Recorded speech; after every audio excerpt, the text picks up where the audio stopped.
Welcome to the Slop Temple. We pray this video helps. In this video, I will explain how to use the Culture Circle app. First, download the app from your preferred app store, whether it's the Apple App Store or Google Play. Once installed, open it up and create your personal account. You can register using your email address or link it to an existing social media profile for quick access. After logging in, you'll land on the main dashboard, which is your central hub for all activities and features within the app.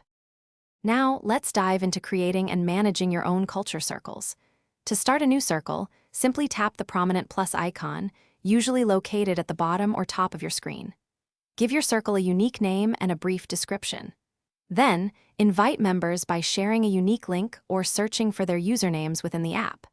Remember, you can always modify privacy settings, choosing between public, private, or secret circles. Engaging with content and other members is at the heart of the Culture Circle experience. Within any circle, you can easily share interesting articles, captivating videos, or upcoming events that resonate with your group's theme. Don't hesitate to jump into discussions by posting your thoughts and comments.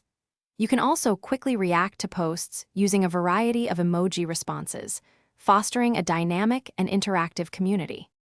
To maximize your app experience, explore some advanced features and pro tips. Use the powerful search bar to quickly locate specific content, members, or circles. Tailor your notification settings for each circle, ensuring you only receive alerts for what truly matters to you. Also, spend some time in the Discovery tab. It's a fantastic place to find new and trending circles that align with your interests, expanding your cultural horizons. Thanks for watching. Consider subscribing if we helped you.